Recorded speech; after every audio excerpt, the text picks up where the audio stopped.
sintiéndolo mucho.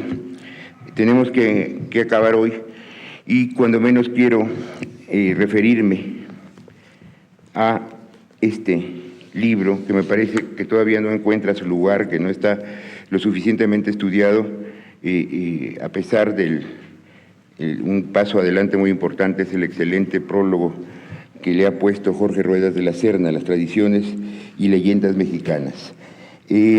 Bueno, una de las cosas que no me alcanzó el tiempo para hacer ayer fue leerles cuando menos algunos ejemplos de la otra poesía de Riva Palacio, y aunque lo cité, no lo llegamos a ver. Esta pequeña reivindicación de Ignacio Rodríguez Galván, que consiste en que su poema es prácticamente su penúltimo poema de despedida, cuando sale a este viaje frustrado que decíamos que pudo haber sido tan fecundo para la literatura hispanoamericana si hubiera llegado a Argentina en ese momento, pero muere en La Habana. Entonces, al salir de Veracruz, escribe este poema que es una barcarola, o sea, una canción de marineros, y que después, cuando esté en plena guerra de intervención Riva Palacio, se le va a venir a la memoria, y sobre él va a escribir Adiós Mamá Carlota, que tenemos en dos textos diferentes. Uno, el que recoge Eduardo Ruiz en la historia de la guerra de intervención en Michoacán, y otro, el primero que se difundió, que es el que pone su amigo Juan A. Mateos en la novela El Cerro de las Campanas. Bueno, entonces dice: alegre el marinero, en voz pausada canta, y el ancla ya levanta con extraño rumor. Esto figura casi textualmente en una de las versiones de Mamá Carlota, solo que con voz pausada canta en vez de en voz pausada canta. De la cadena al ruido me agita pena impía, adiós, oh patria mía, adiós, tierra de amor. Bueno, mi pecho en dos gemidos a la brisa confía, adiós, oh patria mía, adiós, tierra de amor. Y Riva Palacio, cuando se entera de que Carlota ha salido de México, porque va a pedirle a Luis Bonaparte, a Napoleón III, que por favor no retire las tropas francesas de México, porque sabe que sin eso se derrumba Maximiliano, recuerda el poema de Rodríguez Galván, a quien no conoció porque murió cuando él era niño, y le dicta esto a su secretario, a Eduardo Ruiz. Alegre el marinero, con voz pausada canta, y el ancla ya levanta con extraño rumor. La nave va en los mares, botando cual pelota, adiós mamá Carlota, adiós mi tierno amor. Tiene mucho más chiste con la música, por supuesto, desgraciadamente yo no sé cantar. De la remota playa te mira con tristeza la estúpida nobleza del mocho y el traidor. En lo hondo de su pecho ya sienten su derrota, adiós mamá Carlota, adiós mi tierno amor. Y bueno, ustedes saben que sobre lo de mocho hay dos versiones. Una, que los que se levantaron al grito de religión y fueros usaban una parte del ala del sombrero doblada, o sea, el sombrero mocho, y otro que era por haber sido partidarios en su última etapa, cuando fue Su Alteza Serenísima de Santana, que le faltaba una pierna, por eso se le llamaba el mocho, o 15 uñas, porque tenía nada más 15 uñas, ¿no? Acábanse en palacio, tertulias, juegos, bailes, agítanse los frailes en fuerza de dolor. La chusma de las cruces, no del Monte de las Cruces, sino la chusma del Partido Conservador, la chusma de las cruces, gritándose alborota, adiós mamá Carlota, adiós mi tierno amor. Murmuran sordamente los tristes chambelanes, lloran los capellanes y las damas de honor. El triste Chucho Hermosa canta con lira rota, adiós mamá Carlota, adiós mi tierno amor. ¿Quién es Chucho Hermosa? Chucho Hermosa, Jesús Hermosa, era un novelista y geógrafo que fue el poeta laureado en el sentido de, no de que reciba lauros, de que reciba premios, sino en el sentido de hacer poemas sobre cada acontecimiento del imperio, ese puesto que existe todavía en Inglaterra. Y él fue el poeta laureado o el poeta oficial en la corte de Maximiliano y Carlota. Bueno, esta es la versión de Eduardo Ruiz. La versión de Juana Mateos Dice, la niebla de los mares radiante, el sol aclara, ya cruje la Novara a impulsos del vapor. Es decir, la Novara fue el barco, la fragata que trajo a Maximiliano a Carlota, que se llevó a Carlota y que después se llevó el cadáver muy mal embalsamado de Maximiliano. El agua embravecida, la embarcación azota, adiós mamá Carlota, adiós mi tierno amor. El ancla se desprende y la argentada espuma revienta entre la bruma con lánguido rumor. En lo alto de la nave el estandarte flota, adiós mamá Carlota, adiós mi tierno amor. ¿Qué llevas a tus lares, recuerdos de esta tierra donde extendió la guerra su aliento destructor? Las olas son de sangre que por doquiera brota, adiós mamá Carlota, adiós mi tierno amor. Más pronto de los libres, de los chinacos, más pronto de los libres escucharás el canto bajo tu regio manto temblando de pavor. Te seguirán sus ecos a la región ignota, adiós mamá Carlota, adiós mi tierno amor.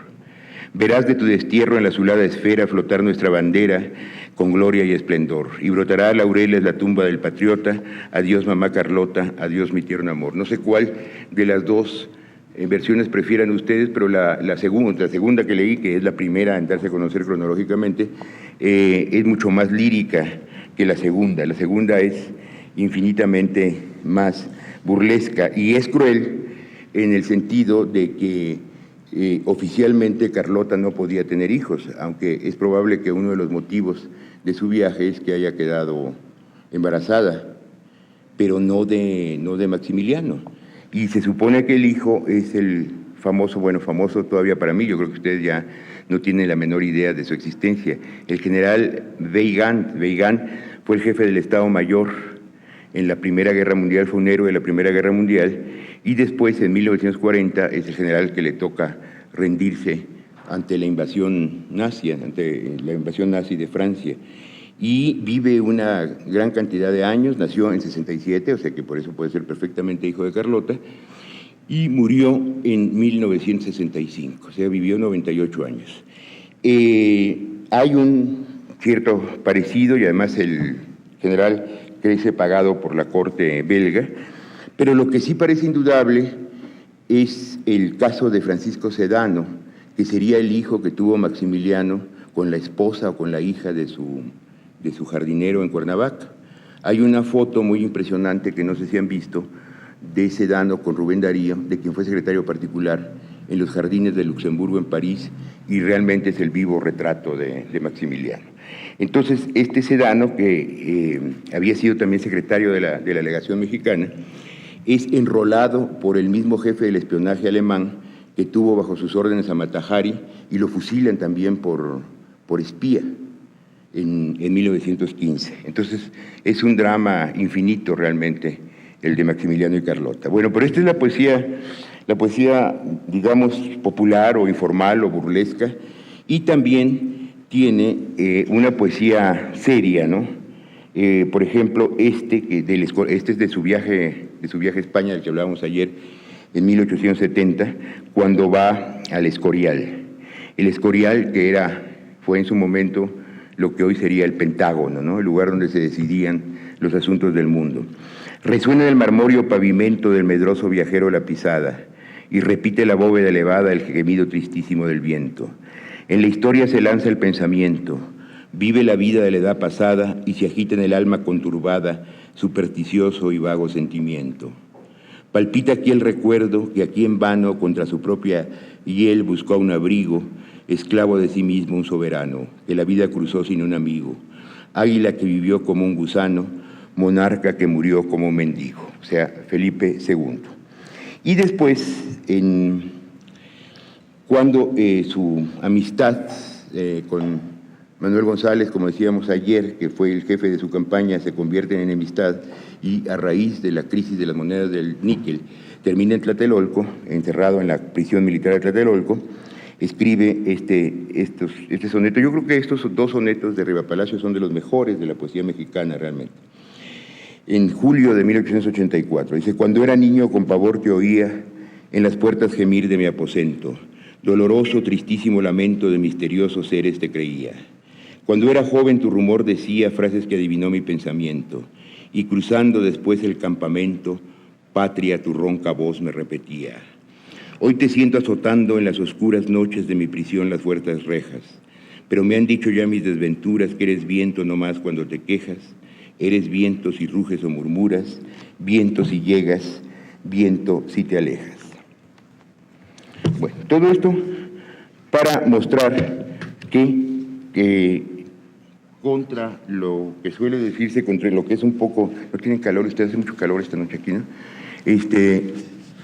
Y la opinión general, Riva Palacio era un excelente poeta, no solo un muy ágil narrador, y por tanto, para mí, cuando menos, no sé si lo compartan ustedes, para mí se ahonda, no el misterio de la colaboración es obvia, la colaboración de Vicente Riva Palacio y Juan de Dios Peza en las tradiciones y leyendas mexicanas, sino que no me explico es cómo pudieron escribir, cómo se puede escribir un poema conjuntamente, o como se dice, a mí no me gustan los toros, pero conozco la terminología taurina, como se dice un poema escrito a la limón, ¿no? Cuando los dos toreros toman un extremo de la capa, porque realmente la fusión de estilos fue perfecta, no se puede decir esto lo debe haber escrito Peza, esto lo debe haber escrito Riva Palacio.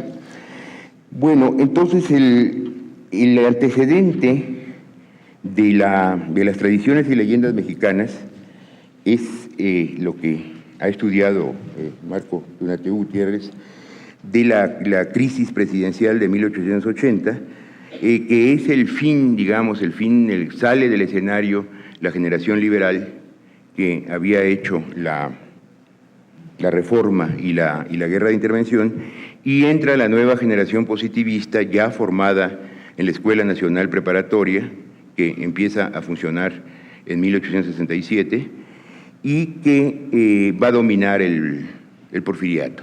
Decía que Irineo Paz llamó a este grupo los científicos. Entonces, a partir de ese momento, pero sobre todo a partir de 1892, en que sube a la Secretaría o al Ministerio de Hacienda José Ips Limantur, hasta 1911, los científicos serán la corriente administrativa, política y económica dominante del porfiriato.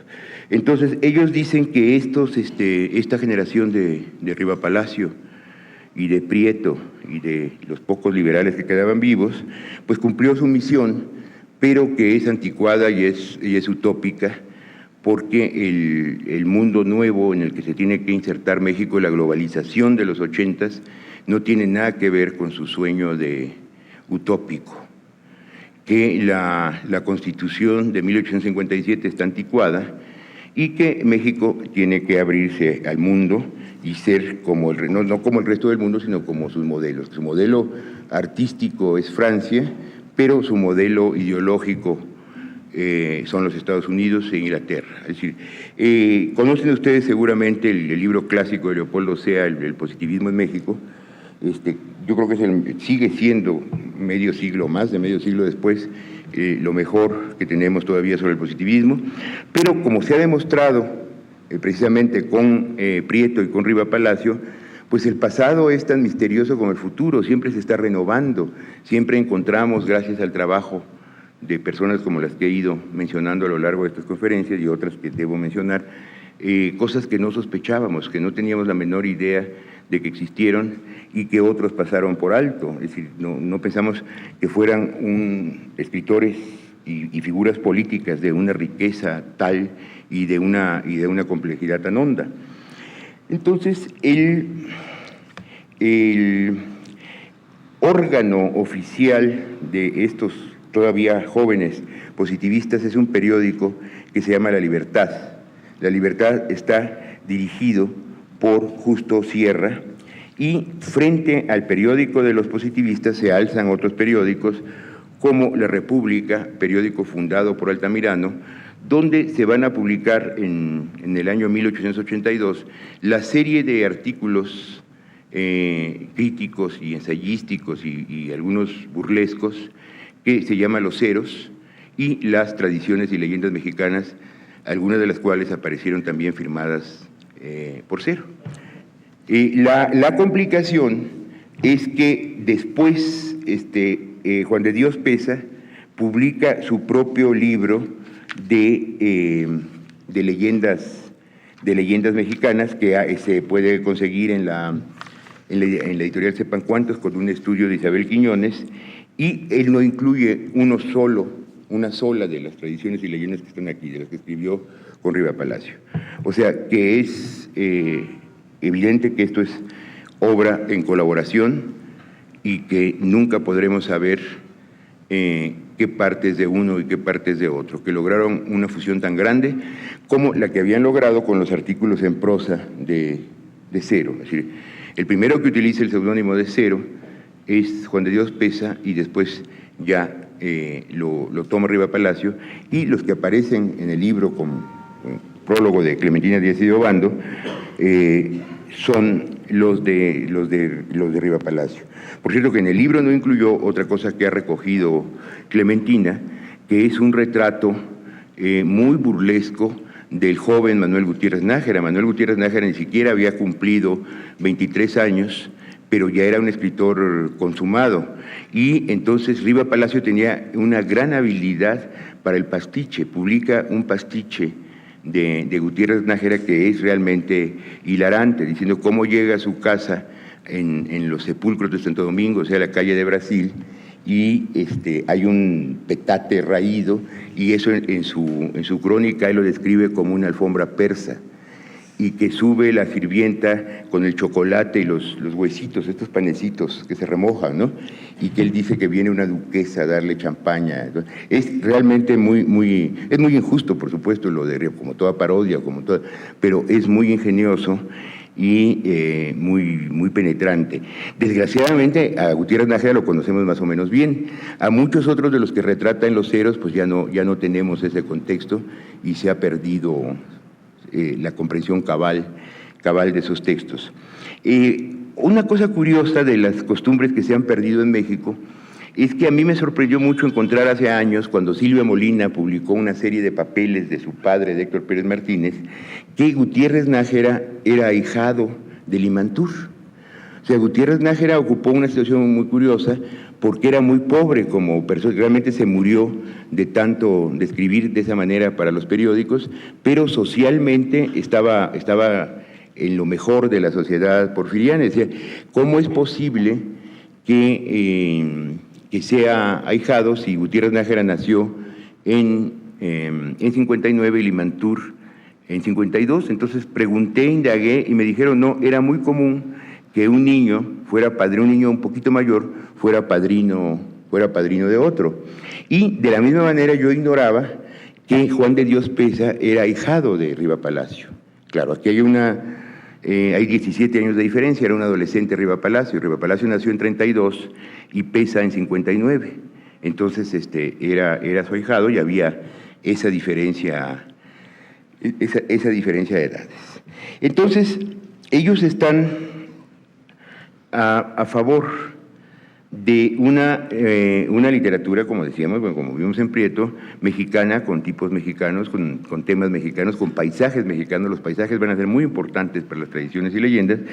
En cambio, los positivistas piensan que eso es ridículo, que debemos ser, ¿cómo se diría ahora? Globalizadores, estar a la altura del mundo, y insisto en la resistencia del público medio mexicano para leer sobre cosas mexicanas, como también para la comida mexicana. Es decir, lo de la comida mexicana es un triunfo reciente y que viene de su aprobación en el extranjero, ¿no? Entonces, fue muy difícil esta larga lucha de la literatura mexicana para poder serlo. Otra cosa que está apuntada por Jorge Ruedas de la Serna, es otro drama que llega hasta nuestros tiempos, que viene de este enfrentamiento entre los positivistas y los liberales, digamos, o entre los liberales y los neoliberales, para hablar en el lenguaje de nuestros días, que es el repudio del sentimentalismo y del concepto de romanticismo. Es decir, a partir de ese momento, romántico se vuelve una gente impráctica, que no tiene asidero en el mundo, que no sabe cómo funciona cómo funciona la realidad. Entonces le dice, eso que tú tienes son ideas románticas, eres un romántico, igual sentimental. Lo sentimental había sido la gran conquista, curiosamente, del racionalismo, del siglo XVIII, del siglo de las luces. Es decir, un hombre que tiene sentimientos es un hombre más humano porque se compadece de los demás. Entonces, naturalmente, los positivistas tenían que, por eso convirtieron en una mala palabra sentimentalismo, porque pues no se puede tener sentimientos. En el momento, por ejemplo, ahora, si yo dirijo una empresa y me voy a aumentar mi sueldo a $500,000 anuales, lo voy a hacer despachando a 3,000 empleados. Entonces, no puedo tener sentimentalismo, porque eso es además se supone que eso va a contribuir algún día a la riqueza general, ¿no? La teoría que mencionábamos ya el martes de la pirámide, de que hay que acumular la riqueza y que cuando llegue a cierta altura se va a derramar, pero pues eso no llegó. Ya vimos en dónde terminó el porfiriato con esta teoría y vemos en dónde estamos terminando nosotros, ¿no? Si la violencia de la que tanto hablamos, nos quejamos y sufrimos, pues es una forma de guerra, ¿no? Y una respuesta de la guerra de los ricos contra los pobres. Sin embargo, a pesar de la experiencia del siglo pasado, pues no se aprende. Entonces, una de las cosas en que insistía Riva Palacios es ningún país puede progresar, ni siquiera seguir viviendo, si no conoce su historia. Entonces, por eso, divulgarla por medio de las novelas, de las obras de teatro, de la narrativa en verso, y después de su gran obra historiográfica, México a través de los siglos. Otro tema que apenas pude apuntar respecto a Prieto es esta, yo no diría contradicción, sino esta alianza de lo más nacional, de lo más mexicano, de lo más popular, incluso de lo más independentista, digamos, con las tradiciones españolas. Desgraciadamente, cada una de las leyendas es inmensa. A mí me gustaría leerles alguna para que tuvieran, porque cómo hablar de algo que no compartimos. Pero sí, cuando menos, ver algunos ejemplos de poetas españoles para ver cómo la dicción es absolutamente igual, bueno, excepto los mexicanismos, por supuesto, en estos dos poetas mexicanos y en los poetas españoles, lo que ya en sí me parece una conquista grande y una conquista que va a permitir, que le va a abrir paso al modernismo, cuando el modernismo realmente es el comienzo de la literatura, de la gran literatura hispanoamericana. Bueno, hay muchos aspectos, realmente era como para dedicarle todo el ciclo a las tradiciones y leyendas mexicanas, comenzando por el hecho de que este impulso, cuando empieza la idea nacional, lo primero que hacen los escritores es recoger las leyendas orales de sus países, por ejemplo, el caso en Alemania de los hermanos Grimm, y darle forma escrita, porque el cuento tradicional, el cuento verdadero, el cuento folclórico, se va transformando según cada informante o cada narrador. Y como ustedes saben muy bien, a partir de los años 20 de este siglo, los formalistas rusos estudiaron los cuentos folclóricos y hay obras imprescindibles como la de Pope, que dice hasta qué punto, bueno, todos los cuentos folclóricos son los mismos en todo el mundo y todos responden a determinados esquemas, pero dentro de eso hay variaciones infinitas. Son cuentos universales, o sea, yo creo que el cuento folclórico nos da, nos abre una ventana para entender toda forma literaria. Son cuentos que están en todas las culturas, pero cada uno adquiere sus características no solo nacionales, sino locales, sino regionales. Y yo creo que eso es la literatura, es decir, que no puede haber una literatura ni exclusivamente nacional, y si se intenta ser universal o, como diríamos ahora, planetario o globalizador, siempre le vamos a imprimir la huella del tiempo y el lugar en que estamos ya ni siquiera escribiendo, sino contando esa historia. Bueno, pero es muy distinta la situación del cuento folclórico en Europa a la de un país colonial. ¿Cómo llegaron esos cuentos y cómo se fueron formando? Me parece que eso todavía es un material que falta mucho por estudiar en México. Recuerden ustedes que hubo una célula real, o sea, un decreto, que prohibió la circulación de novelas y de toda obra de ficción en América. ¿Por qué? Porque eso distraía, o sea, era un proyecto bastante totalitario de la religión, que los libros que se leyeran fueron libros devotos. Es el drama también de Sor Juana. A Sor Juana le dicen no se ocupe de cosas humanas, sino de una monja debe estar dedicada a la religión, y eso finalmente quebranta a Sor Juana y la lleva a la muerte. Pero había eso que estamos siempre padeciendo, disfrutando, la institución mexicana de la mordida, que en tiempos coloniales no se llamaba la mordida, sino se llamaba el unto de México, el unto a la manteca, ¿no? Entonces uno le untaba la mano al aduanero o al corchete, al policía, y podía pasar lo que quisiera. Y además había ese famoso refrán de que cuando llegaba una orden, por ejemplo, si uno lee las leyes de Indias, pues son maravillosas, cómo protegieron a los indios. Bueno, sí, en teoría, es como la Constitución mexicana, ¿no? Obedézcase, pero no se cumpla. Y también hubo, por rivalidades con España, un muy intenso contrabando. O sea que dentro de las barricas de aceitunas, no había un plástico, pero no sé qué habría, pero había otra caja donde venían novelas. Al grado que se calcula que la segunda edición del Quijote, que fue un éxito inmediato, se vendió en su mayoría en América.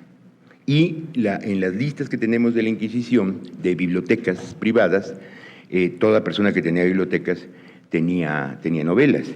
Pero una amiga nuestra se quejaba el otro día aquí con nosotros de que los libros son muy caros. Yo le decía que en efecto son muy caros, pero no hay comparación entre la carestía de un libro en la colonia con la carestía de un libro en 1997, y además del otro gran problema de la literatura escrita en nuestros países, que el papel siempre ha sido muy caro, siempre ha sido mucho más caro publicar, imprimir en Nueva España primero y después en México que en Europa. Entonces, de alguna manera, estas historias que no estaban escritas, por eso es lo sorprendente, se filtraron y llegaron a difundirse en los grupos que no tenían acceso al libro ni a la lectura. Yo pienso en particular, aquí hay una versión de Peza y Riva Palacio, en una leyenda que a mí me parece una de las obras maestras de la literatura fantástica mexicana, que es La mulata de Córdoba. ¿Recuerdan la mulata de Córdoba? Ellos dan una versión ligeramente distinta y mucho mejor que la que conocemos. Es decir, en la versión de Riva Palacio y Peza, la mulata es una muchacha muy hermosa de Córdoba que despierta el deseo, despierta la lujuria de un potentado español. Ella no le hace caso, como no le hace caso, el hombre se obsesiona aún más con ella y no acepta esto de que tanta culpa tiene de los problemas entre hombres y mujeres, que el hombre no acepta que él es el que está obsesionado, sino dice que es brujería. Otra vez volvemos a la división entre la hechicera y la bruja. La hechicera es joven y atractiva, la bruja es vieja y no atractiva. Entonces decide denunciarla a la Inquisición por hechicera, y la noche en que la van a capturar, ella sale. Eso no figura en las otras versiones.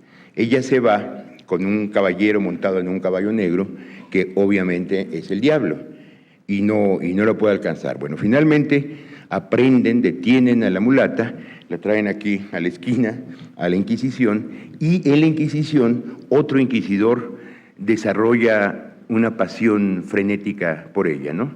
Y ella se niega a abjurar, ella se niega a confesar, ella no quiere nada.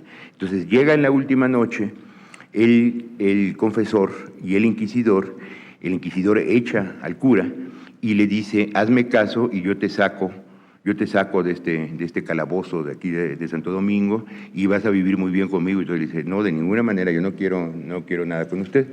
Entonces hay un pedazo de carbón, recuerden ustedes, recoge un pedacito de carbón y dibuja en la pared un galeón perfecto. Y le dice al inquisidor, ¿qué le parece este barco? Y él le dice, perfecto, solo le falta andar. Pues andará, dice ella, se sube y se va caminando, y se va el galeón por la pared y nunca nadie vuelve a saber de la mulata de Córdoba.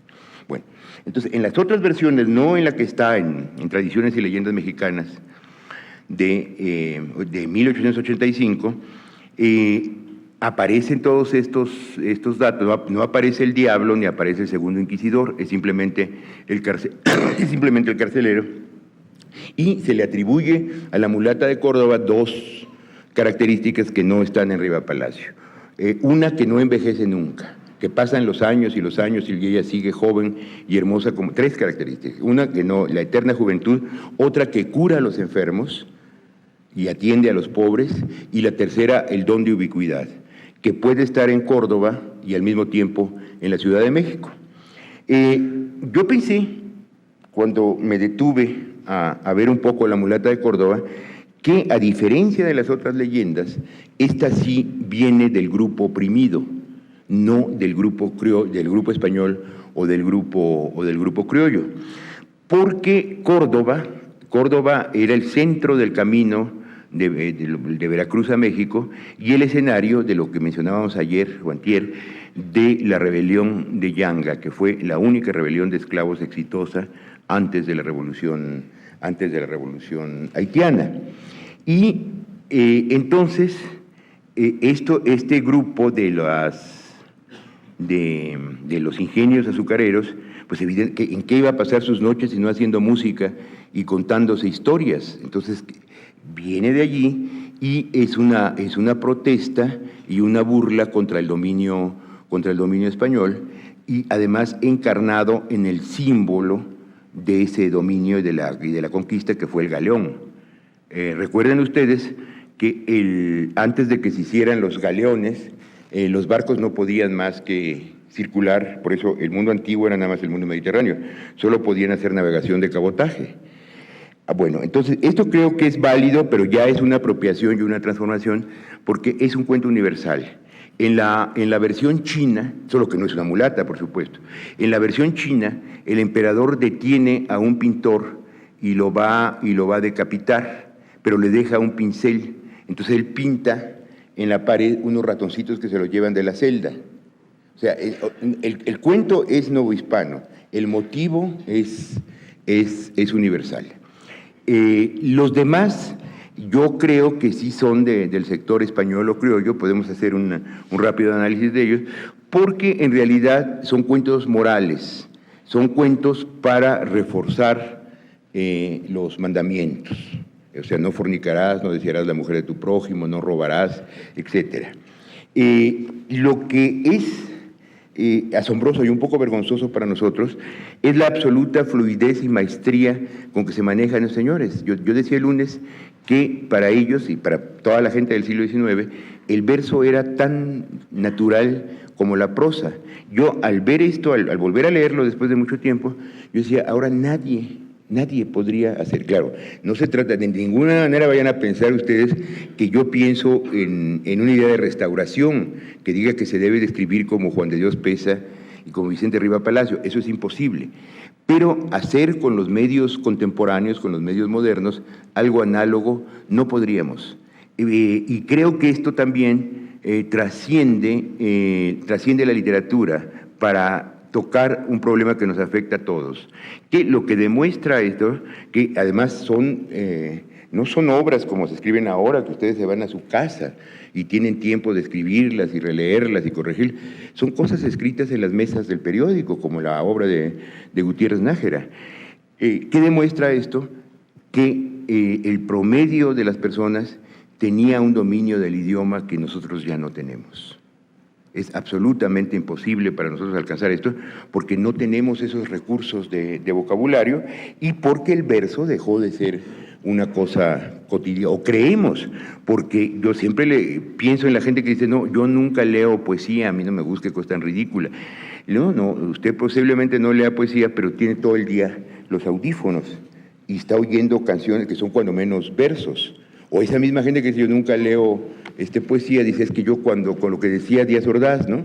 Cuando escucho el himno nacional me pongo chinito. Bueno, te pones chinito porque son versos. Si no fueran versos no te pondrías chinito. Pero no tenemos ya esa costumbre de hacerlo una parte de la vida y una parte natural. Porque, por ejemplo, el problema de la popularidad de Peza, que yo creo que tenemos que examinar seriamente, porque cómo estamos hablando, reivindicando a Prieto y a Riva Palacio, y dejamos en su desdén crítico, pero de ninguna manera popular, ni de lectores a Peza, es que fue un poeta demasiado popular en el sentido de que para un fin de cursos él le pedían un poema, para unas bodas, para unos 15 años, para una celebración en el Zócalo. Peza podía versificar el mundo entero. Bueno, entonces me refiero nada más a lo que escriben en colaboración. Digo, espero poder hablar después de Peza en concreto. Bueno, la primera leyenda que ustedes conocen muy bien es la de Don Juan Manuel. Y esa leyenda es un romance, está en un romance octosilábico, como son todos los romances, que decíamos que es la forma narrativa por excelencia, por su brevedad y por su velocidad, y que desapareció el romance como forma escrita, pero quedó en el corrido, y que ahora tiene una vigencia muy grande en el narcocorrido.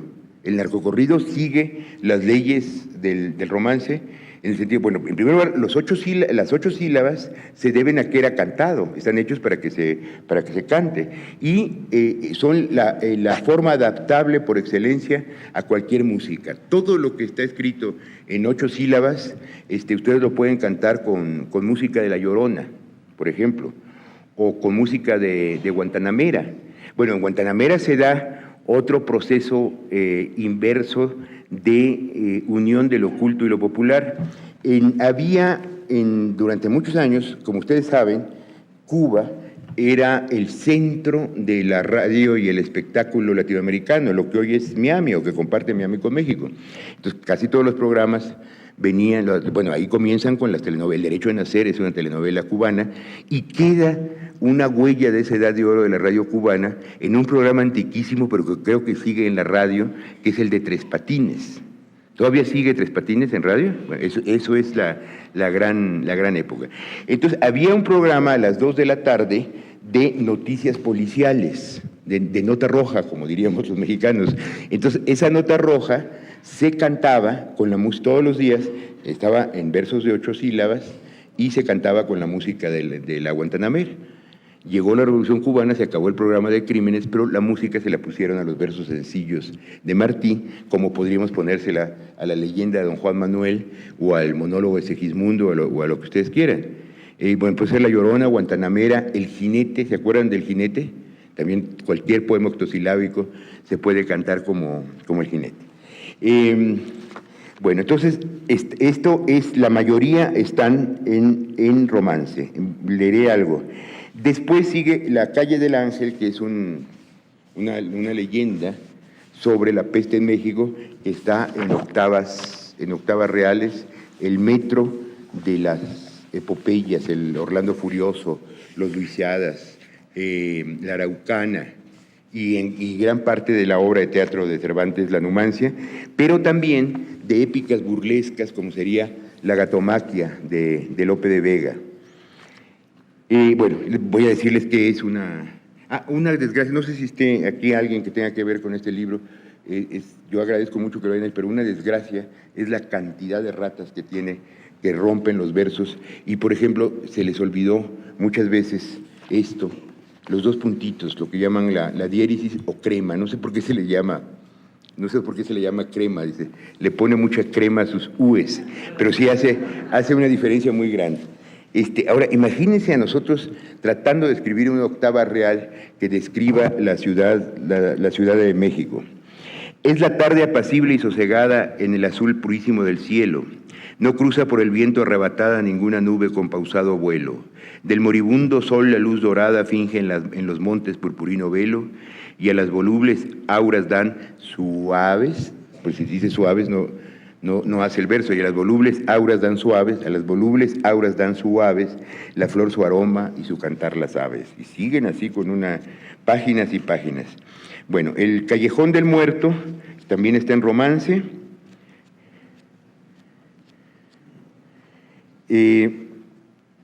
Igual la mujer errada, que es por ejemplo, yo creo que sí es un cuento español, y además es furibundamente antifemenino. Es una advertencia a las mujeres para que no se metan con los curas, porque es de un cura. Además, yo creo que yo impugno terriblemente lo del celibato, ¿no? Porque es imposible. Yo creo que ayer hablábamos de Juan Nepomuceno Almonte, ¿no? Hijo de Morelos. Por eso se decía en tiempos coloniales, ¿no?, que el sacerdote era una persona a la que todo el mundo llamaba padre, excepto sus propios hijos, que le dicen tío. ¿Por qué no? Sí. Bueno, entonces es un sacerdote que tiene una manceba, como se llama, una manceba. Y entonces llegan dos negros, que claro son demonios, a casa de un herrero que está enfrente, y le dice que le ponga herraduras a la mula. Entonces al día siguiente el cura busca su manceba, es muy conocida esa leyenda, es de las más conocidas de la Ciudad de México, ¿no? Y le encuentra que está muerta porque tiene las herraduras. Entonces, es decir, si ustedes se meten con un cura, van a venir los demonios y los van a convertir en mula, y van a morir y se van a ir al infierno. Esto es de aquí, es una leyenda de Santo Domingo. El Llano del Diablo está en redondillas, por una extensa llanura cubierta de pedregales, entre secos matorrales, sin arbustos ni verdura. Cuando ya declina el día y triste el zanate canta y la luna se levanta tras la agreste serranía, paso a paso y fatigados un grupo de guerrilleros por los tendidos senderos en el llano dibujados, llegando van sin temores y como a paraje amigo, buscando el humilde abrigo de un rancho de labradores. Por ejemplo, aquí le rompieron totalmente el ritmo, porque al final de cada redondilla le pusieron un punto final, y no, todo es una frase, todos son comas, todo esto es una inmensa frase seguida. Por eso decía del absoluto dominio del idioma, porque ni siquiera en prosa podríamos, digo nosotros todos los que vivimos en este momento, hacer una frase tan larga y que fuera perfectamente clara y comprensible.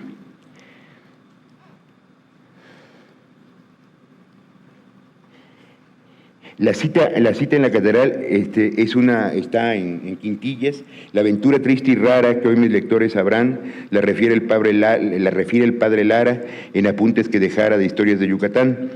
Y ese no pasa en la Ciudad de México, pasa en Mérida. Después hay otro poema que no es exactamente legendario, que es una descripción en una silva. La silva es el origen de los poemas contemporáneos. O sea, la silva es una serie de versos muy libres que pueden rimar como el poeta quiera. Y se llamó silva porque daba la impresión de una selva por la desigualdad de las líneas. Visto horizontalmente parecía selva. Entonces, es sobre la noche triste, el 30 de junio de 1521, y el salto que da Pedro de Alvarado sobre uno de los canales. Se supone que eso fue donde hoy está el jardín de San Fernando. El puente del Clérigo son redondillas. La mulata de Córdoba, que es inmenso, es verso blanco, verso muy largo, pero sin rima. Y Las Palmas del Tesoro es una octava modificada, no es una octava. Y otra reivindicación de Rodríguez Galván es el visitador Muñoz. Una de las obras que estrenó el joven Rodríguez Galván en los 30 del siglo pasado en el Principal se llama Muñoz, visitador de México. Hay la rebelión eso está contado muy bien por Fernando Benítez en un libro que se llama Los primeros mexicanos, la vida criolla en el siglo XVI. La rebelión, otra vez los legítimos y los bastardos, del hijo legítimo de Cortés, que quiere esto que va a desembocar en la independencia. Si los hijos de los conquistadores somos los dueños de esta tierra, porque nuestros padres la conquistaron y han venido a quitarnos las burócratas advenedizos.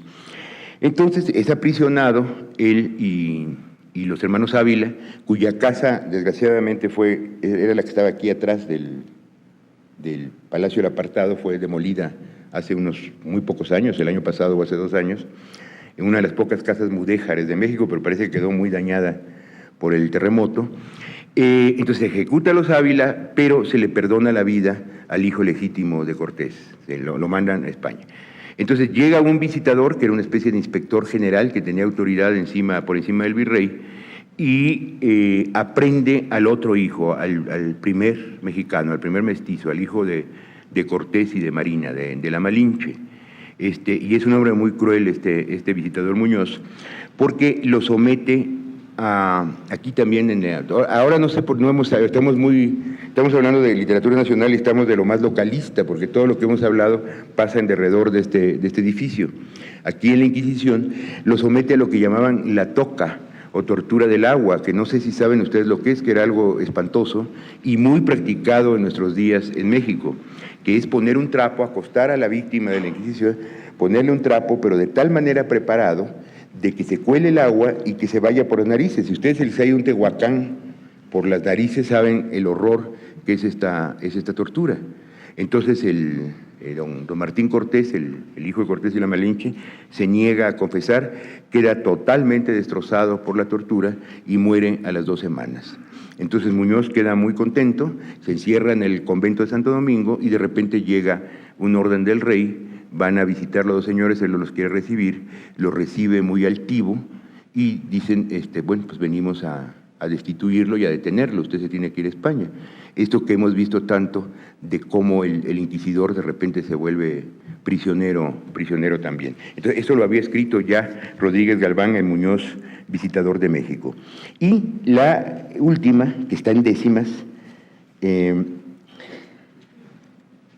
la calle de la Quemada no. La calle de la Quemada es de una mujer muy hermosa que se quema la cara para ver si realmente la quiere su pretendiente, y si la quiere y se casa vendada.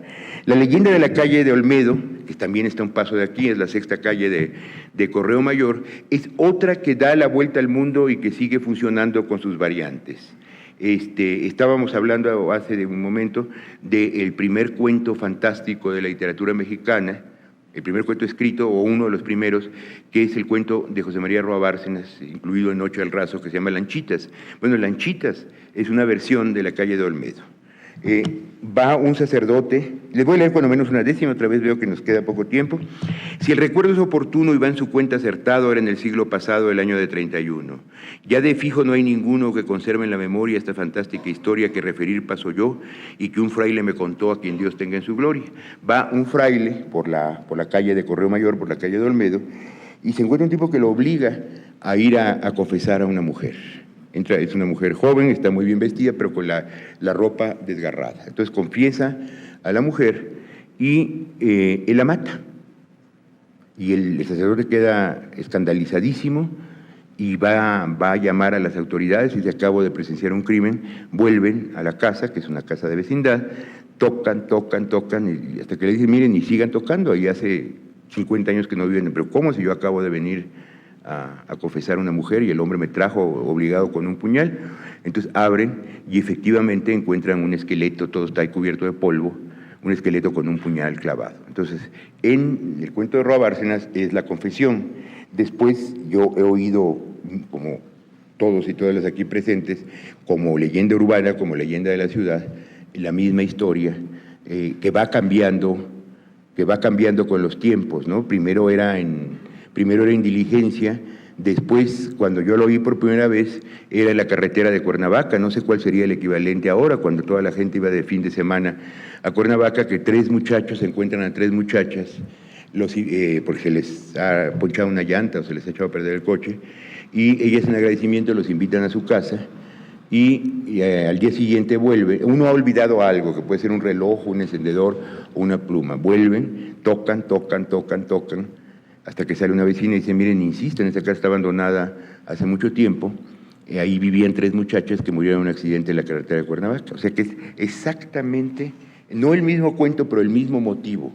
Y aparece mucho también en la canción folclórica, en la canción country norteamericana, aparece con alguna variante, por ejemplo, de una muchacha que sale de un baile y la llevan a su casa, pero deja el abrigo. Entonces, cuando va a devolverle el abrigo, el joven, el galán, lo encuentra sobre habla con la mamá y le dice: no, mi hija murió hace 20 años, yo lo llevo a la tumba. Entonces lo lleva a la tumba y sobre la tumba está ese abrigo que ella había dejado en el coche. Bueno, entonces, importancia de tradiciones y leyendas. Yo creo que va a abrir camino, que son cuentos contados en verso rimado, que va a abrir camino al cuento mexicano, cuya consolidación, decíamos, comienza en los 90 y que en gran parte es obra de los cuentos del general, del propio Riva Palacio, y también que empieza a fundar una literatura de la ciudad. Aunque no todos los cuentos transcurren en la Ciudad de México, habrá toda una corriente colonialista. Después aparecerá en 1895 el libro de Luis González Obregón, Las calles de México, y toda la corriente colonialista a la que le dedicamos, me parece que fue el curso 93 o 94, que es hispanizante, nostálgico, pero que tiene un giro inesperado en el sentido de que quienes comenzaron como colonialistas terminan como indigenistas. Concretamente, el caso de Hermilo Abreu Gómez, el autor de Canek, Héroes Mayas, La conjura de Xinum, y Francisco Monterde, que escribe Moctezuma II, señor de Tlanáhuac, y Moctezuma, el de la silla de oro. Pero el gran impulso de la corriente colonialista, sin duda, está en la obra de Riva Palacio y Juan de Dios Pez. Bueno, me quedan muy pocos minutos. Esta es la otra, que tampoco pudimos hablar mucho, Los Eros, y este es el otro tomo, Las Liras Hermanas, de las obras de los 60 que escribió en colaboración con Juana Mateos, y también tiene un muy buen estudio preliminar de Eduardo Contreras Soto. Bueno, entonces esto también está en verso, y esto va a adiestrar a Riva Palacio para las tradiciones. Las tradiciones y leyendas hay versos descriptivos, hay versos narrativos y hay versos dramáticos. Hay muchas que son diálogos y que son conversaciones. Pero comienzo por donde terminé, cómo todo se puede o se podía escribir en verso y cómo era lo más natural, porque estas son obras, no sé qué sería el Teatro Iturbide, pero no era ni el Teatro Santana, ¿no?, ni el teatro principal. O sea, era un teatro absolutamente popular, y la gente escuchaba el verso como ahora oímos los diálogos de una telenovela. Entonces, ven por donde lo abramos. Un diálogo. Matilde: ¿qué andas haciendo, hija mía? Ángela: perdone usted mi impaciencia. Matilde: vamos, tú quieres mi ausencia. Ángela: no lo he visto en todo el día. ¿Sabe usted cuánto le quiero? No juzgue que es un desdén. Matilde aparte: haces bien. Ángela: 2 horas a que le espero como padre susceptible. Matilde: como tal no tiene precio, puede tomarlo a desprecio, y esto para mí es horrible. ¿Por qué nos desacostumbramos a esto? Quizás sea lo que proponía de la desaparición del medio auditivo, y por supuesto las cosas tienen que cambiar y tienen que variar, pero tenemos que darnos cuenta que por cada cosa que se conquista y que se gane, que se avanza, hay cosas que se pierden. Entonces, quizá debido a ello, ahora nos interese esto y queramos recuperarlo, no con un afán conservador ni restaurador, sino de adaptación a nuestros medios y a nuestras necesidades.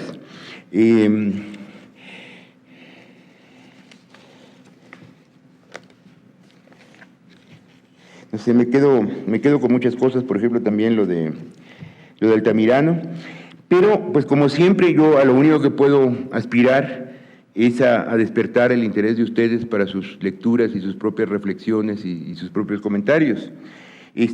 Cuando menos he querido sumarme a recordar a estos dos escritores cuando se ha cumplido un siglo de su muerte, y yo creo, como lo demostraba ayer con el libro de Leticia Algaba, que no será un centenario, no serán 2 centenarios que pasen y no se vuelva a hablar de ellos, sino que leeremos muchas más cosas de y sobre Guillermo Prieto y Vicente Riva Palacio.